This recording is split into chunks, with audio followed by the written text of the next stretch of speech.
Welcome to another episode of the AlbumReview.net podcast. I'm Greg Potters. We've reached episode number 60.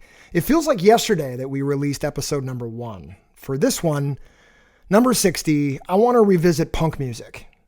Who is your favorite punk band? Where did punk originate from?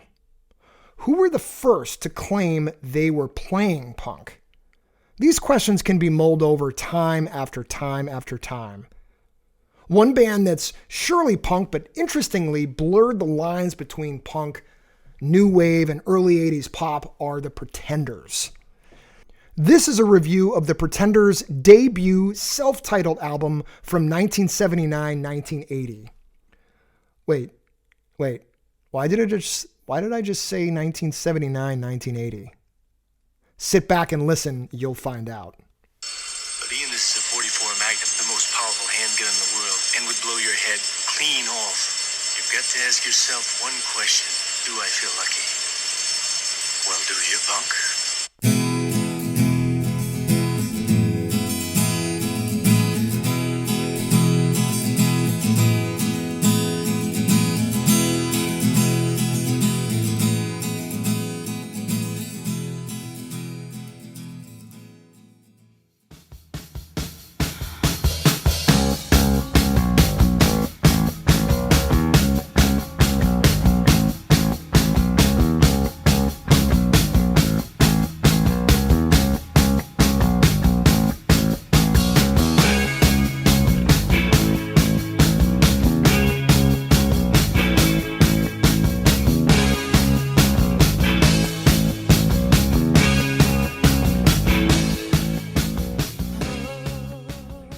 Punk? Not sure.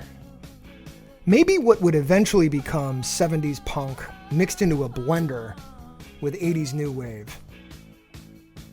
The Pretenders are underrated. They were never on my radar. Well, okay, I knew about them. I knew they existed. But I never took the time to focus and listen to their albums. I just heard their radio hits growing up. The band Pretenders were formed in the UK in 1978. American musician Chrissy Hynde left the US and started playing the music club circuits in London. It was there that she interacted with bands such as the Sex Pistols and others to eventually form what would be later called the Pretenders. Their original lineup consisted of Chrissy Hynde on lead vocals and guitar, Pete Farndon on bass, James Honeyman Scott on guitar, and Martin Chambers on drums. Farndon and Honeyman Scott both died of drug overdoses within 1 year of each other. Honeyman Scott in 1982, Farndon in 1983. After the shock and horror of losing two of her band members, Chrissy Hynde decided she was not going to make a fuss to the public about their deaths, and she'd just take the band and move on. Chrissy said in an interview, quote, "Most of the radio hits have been more poppy and simple." I love that she used the word poppy. I use that all the time. Chrissy went on to say, "The Pretenders are more of a rock band. I want us to be remembered for our roots, which is more cutting, raw rock and roll," end quote. Notice how she doesn't use the word punk in there. I wonder why. Chrissy grew up in Akron, Ohio. As a teenager, she watched Northeast Ohio change before her very eyes, as the rubber factories fell victim to the automobile factories. Sounds kind of funny today, right? But it was what was going on. The automobile industry was working to decrease public transportation, build highways, and increase the need for cars. They surely were successful. The downtown areas were collapsing and becoming a wasteland, and a lot of her music was written as a response to this cultural change in her hometown. Chrissy, on her preference of punk over prog rock and soft rock, said, quote, "Let's forget about the excellence and let's get out there and just go crazy a little bit. You really couldn't be in a punk band if you played very well. I think that's why it was perfect for me," end quote. So Chrissy moves to London from Ohio in 1973 at 22 years old. She desperately wanted out of the Midwest and out of the US. She wanted to be in the epicenter of all the music that she grew up listening to. While in London, Chrissy worked at a clothing store called Sex. It was during this time she met members of the Sex Pistols, coincidentally. She befriended Sex Pistols guitarist Steve Jones and bassist Sid Vicious. Chrissy had an opportunity to mingle with the band before they became a household name in punk history. And in fact, at one point, Chrissy was so eager to stay in London long term, she actually proposed to Pistols lead singer Johnny Rotten, then known only as John Lydon. When Lydon said no, bassist and certified crazy man Sid Vicious agreed to marry her in exchange for just £2 or £2. According to Rolling Stone magazine, the two gathered the necessary papers to marry, and on the day they were planning to go to the registry office, it turned out to be closed. So the two planned to return the following day, but Sid had a prior summons to court for assault and battery. Therefore, they never ended up even going through with it. One day, Chrissy was talking with her friend Lemmy Kilmister. Remember Lemmy? All honor to his name. She shared her frustration with Lemmy how her music career had not really been taking off, and Lemmy recommended to Chrissy she look out for a guy on the London scene, a drummer named Gas Wild. Lemmy felt that Gas and Chrissy would hit it off musically, and so Chrissy did eventually find Gas one day as she was walking through Hereford, which is a town outside London, approached him and then insisted that they jam together. It was through Gas that she met the other musicians, Pete Farndon and James Honeyman Scott. And through Farndon and Honeyman Scott, Chrissy would eventually meet drummer Martin Chambers. Once Chambers agreed to join the band, the Pretenders were born. As the story goes, Pete was the first to be recruited by Hynde. In an early 80s interview, Pete recalled his first rehearsal with Christy. She asked him to play a country western song and then a soul song. So you see, guys, back then, most music created by African Americans in the 1970s, they were categorized under the genre soul. So after these jams, they played the song The Phone Call, which would later be the second track on their debut album. Farndon was so impressed with Hynde's writing, he was hooked. He said that is what drew him in. It was fast punk rock, loud and rude, but it has some of that Chrissy Hynde soul mixed in with it.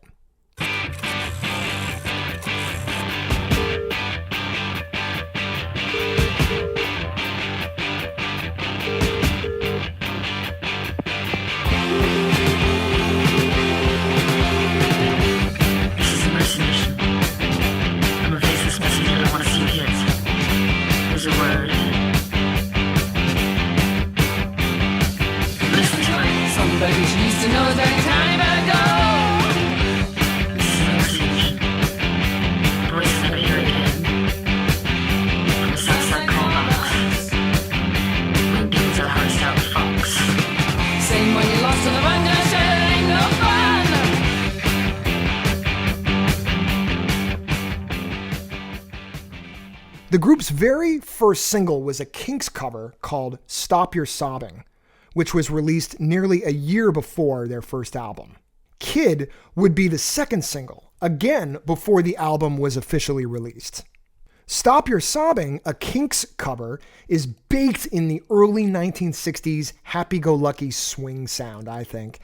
The Pretenders version is more of a knock in the teeth. It's a hard-hitting melody loaded with a deep bass in the background, giving the song more body. And, Chrissy's singing is just impeccable in this. While the recording seems to sound like she's harmonizing with herself, Chrissy's singing on this track gives it more muscle, I think, than the Kinks version. It is time for you to stop all of your sobbing. Yes, it's time for you to stop all of your sobbing. Oh, there's one thing you gotta do to make me still want you. Gotta stop sobbing now, stop sobbing now. Yeah, stop. It is time for you to laugh instead of crying.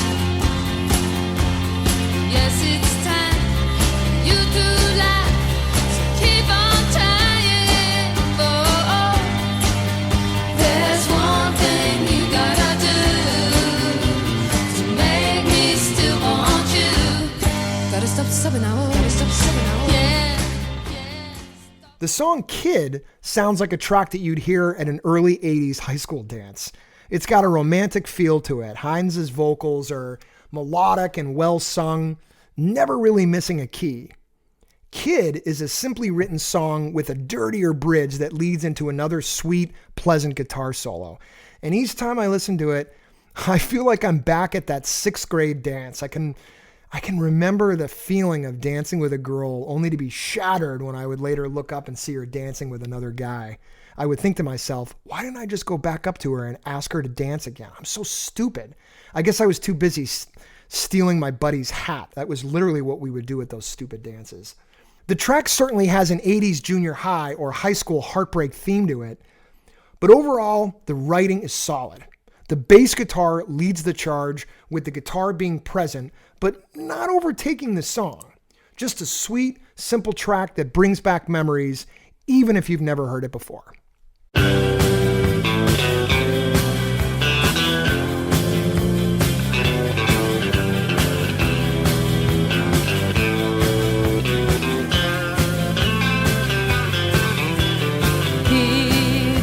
Changed your mood, you got all sad, so I feel sad too.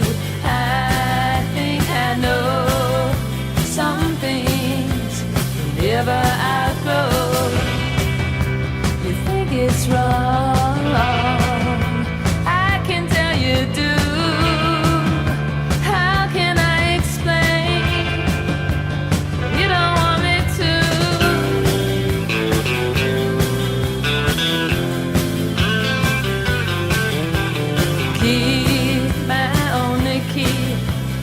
so small, you've gone so quiet. I know you know what I'm about. I won't deny it. But you forget. Information on the album release date was all over the place. Many pieces I read noted December 1979 for the US release and January 1980 for the UK release. Other periodicals stated specifically January 19th, 1980. And interestingly, Spotify has it listed as January 11th, 1980. Hell, I even read January 4th, 1980. So let's just say this researcher here is going to note the release time frame was between late 1979 and very early 1980. Regardless of the exact date, late 1979, early 1980 is an example of another unique time. There was a shift in popular music going on. Outside of heavy metal, punk from the 70s was getting a little softer, but it still kind of had that edge, like bands like The Police. The Pretenders certainly have a sound to them, I think, representing this era. The music is fast, it's loud and edgy, with less complex chords, but Hynde's vocals offer a different feel. She's not an opera singer by any means, but her voice really led a charge for the 80s punk that mixed with what you might call new wave. I'm Greg Potters with albumreview.net. Are you looking to start your own podcast?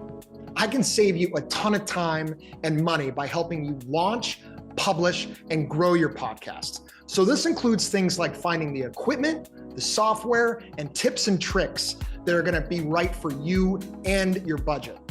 Also, if you're looking for things like editors, designers, or you just want to find out what the best platform to use is, that's what I do.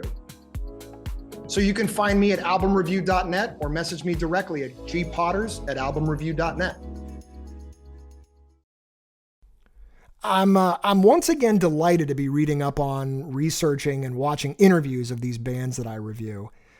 Back in the day, as a 12-year-old, I was naive to the drug use and violence a lot of my music rock heroes were involved in, as they were young rock stars. What comforts me is hearing the intelligent and articulate nature in which a lot of them carry themselves today. Well, some of them, at least. They enjoy reminiscing, but admit they made some stupid decisions.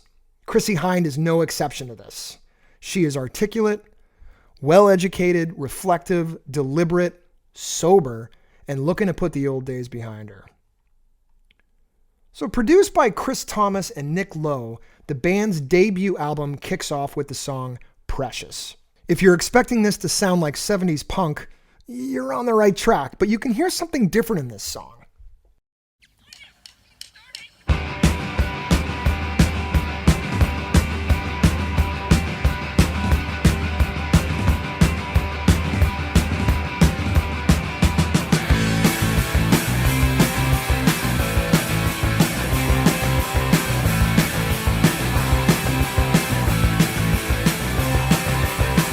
I like the way you cross the street, 'cause you're precious. Moving through the Cleveland heat, how precious. You're taking nights and all the kicks are so precious. You know how to shit in bricks, 'cause I ain't precious. Make me wanna, make me wanna, make me make it.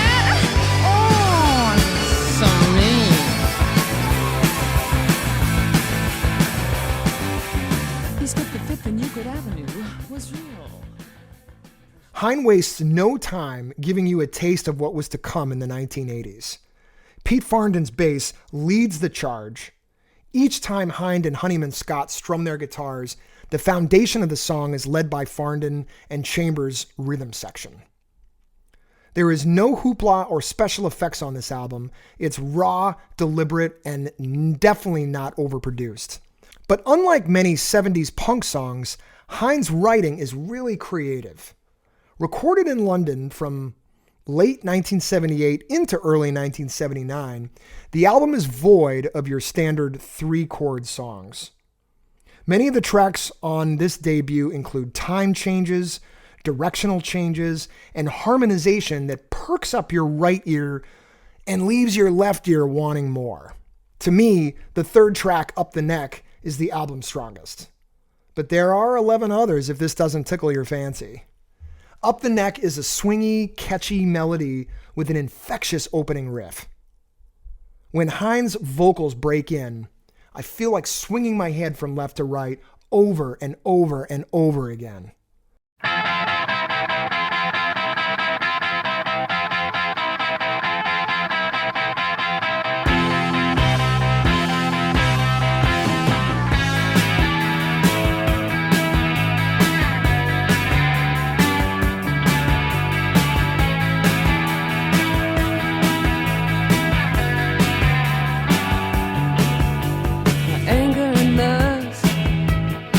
My senses running amok,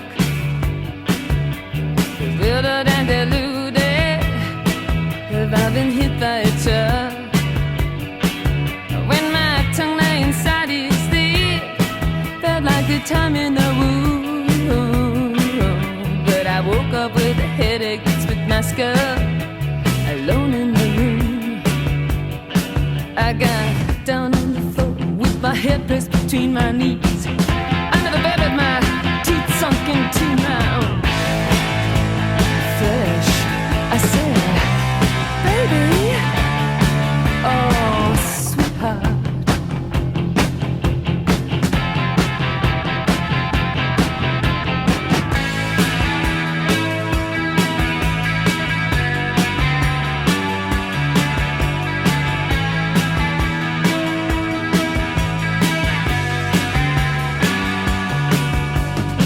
Turns to anger, a kiss to a slug. Something was sticky on the shag rug. Look at the time. Later in the track, the guitar offers you a kind of a prog rock-like guitar harmony. And this beautiful harmony is kind of like one that you'd hear usually in a Leonard Skinner or Allman Brothers Band song, while they play repetitively as two guitars synchronize with each other.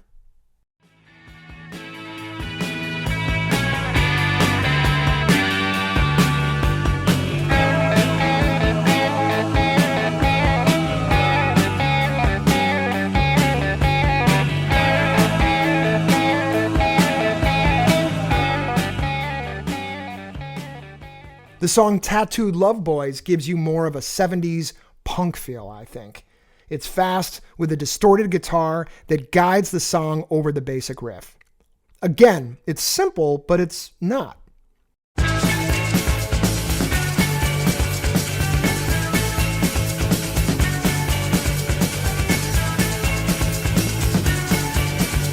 The mid-20 doors around her heart's black and blue petite love boys.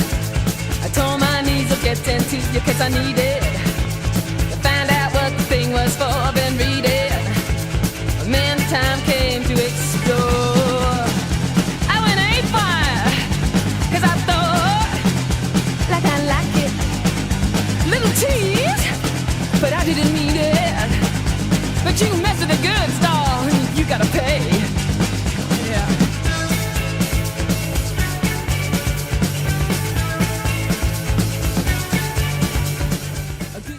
So from a musician's perspective, it sounds as if many talented musicians could write these songs, but Hynde's writing style is distinctive and eccentric. I suggest that in reality, many of these can't. Space Invader has a section within it that reminds me of an early Pink Floyd song, specifically Astronomy Domini, from their debut album back in 1967. I wouldn't be surprised if that song influenced them in some way here. There is certainly a spacey element to this one, hence the name. And this is one of the few songs on the album where Chrissy Hynde collaborated on the writing with other band members. And once again, Pete Farndon's bass leads the charge and sets up the song, which explains why he received a writing credit on this one.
The Wait is my second favorite track behind Up the Neck. With its louder, faster, punkier tone, the riff is unmistakable. I first heard this album on a beach. My headphones were noise canceling. I'm wearing them right now. So I had few distractions. And while I peered out into the Atlantic Ocean, The Wait's main riff made me want to jump into a mosh pit again. And where I was up in New Hampshire at the time, I probably could have created one with a few bystanders within no time. Once again, Pete Farndon's bass playing is just really strong here.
Walk my baby.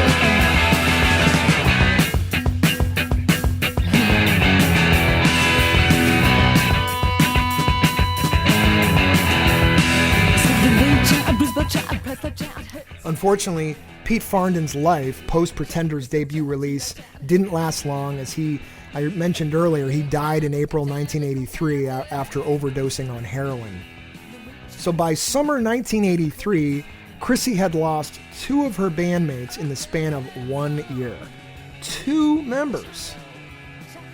And this fact opens up so much more to me in this review, with, I feel like, several famous deaths in the rock music world over the past year. I'm talking to you right now in September of 2023. I can't help but ponder what things would be like if many of these artists had hung on. I get emotional. As a kid, I was confident that there was a better place where we end up after we pass.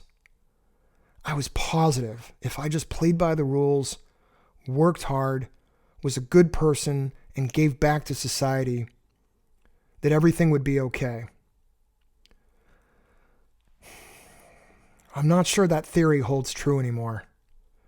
1983 was a long time ago, and I would have never even thought of Pete Farndon unless I had dug this record up and chosen to review it. So back to the album, Chrissy's timing in her songwriting is unique. Chambers and Farndon admitted that they had to do a lot of work to be able to play along with her odd timing. While learning the songs on this album, Pete and Martin would arrive early and practice. They would talk their way through the changes, and in many ways, they admitted, put them into layman's terms. Once they got the hang of it, it became natural to them, and this gave birth to the foundation of the Pretenders' music. The third single off the album would be arguably one of, if not their most well-known, Brass in Pocket. Now, this song is unmistakable. It's just easy to recognize. If you were alive and listened to the radio in the 1980s, you 100% definitely heard this song many times. Got brass in pocket, gunpowder, I'm gonna use it. Intention, I'm feeling mental, gonna make you notice. Got motion, restrained emotion, I've been diving, detour leaning, no reason.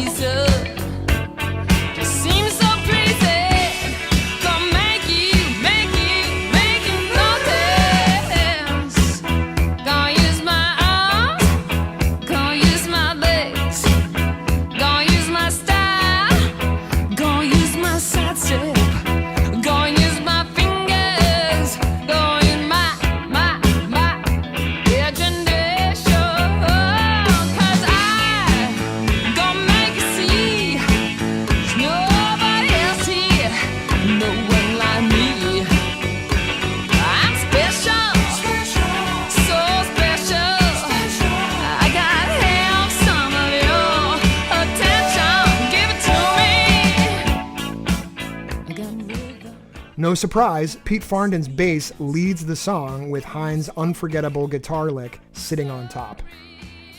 Hynde's lyrics in Brass in Pocket denote a young woman preparing for her first romantic experience, with lyrics such as, quote, gonna make you notice, and gonna use my arms, gonna use my legs, gonna use my style, gonna use my imagination. I gotta have some of your attention, give it to me. Love that. When MTV debuted on August 1st, 1981, the music video for Brass in Pocket was the 7th video ever to air. I thought that was pretty cool. This was the song that catapulted the Pretenders to worldwide success. And actually, Chrissy was hesitant to include the song on the album. She didn't like the melody and she didn't really like her voice on it. But she later lamented that it grew on her, and she finally agreed to include it on the official release. With its success, the Pretenders' debut album catapulted them to global recognition. Although I did not have this record on regular rotation while I was growing up, it was a recent 2023 live concert that reminded me how strong of a band they were and still are. Despite having a revolving door of members over the last 40 years, Chrissy Hynde has really been the backbone, and she still rocks the hell out of this stage to this day. And I got proof, I was there. Not only will this album get you moving, smiling, and throwing fists in the air, it gives you, the listener, a history lesson of punk music and where it came from. The fact that they're doing it today is a testament to music that stands the test of time. Thanks again for listening to the AlbumReview.net podcast and today's review of the Pretenders' debut self-titled album. If you're interested in any of the albums or books I've discussed in this episode or previous episodes, go to AlbumReview.net and pick up a copy of your own. Listen to all my podcast album reviews at AlbumReview.net by clicking on the podcast tab. They can also be heard wherever podcasts are available. Please follow the show on your preferred platform so you can get regular updates on new episodes. Also, if you guys would be so kind as to pop a quick review or rate the podcast, that helps move the needle and get the word out there. I do also want to hear from you. Please email me your feedback, album review requests, and any questions you may have to gpotters@albumreview.net. That's GPOTTERS at albumreview.net. If you'd like to get regular updates on reviews, interviews, product and music news, go to the homepage and join the mailing list. Visit our YouTube page and stay tuned for updates on Instagram, Facebook, and that thing they call TikTok. What? TikTok? You can find me at AlbumReviewNet. Thank you guys. Until next time.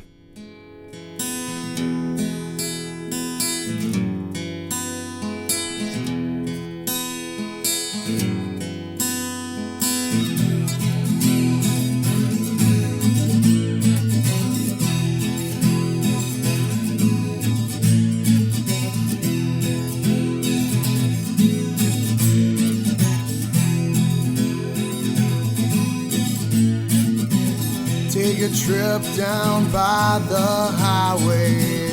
Take a trip down by the highway. Take a trip down by the highway. Take a trip down by the highway. Take a trip down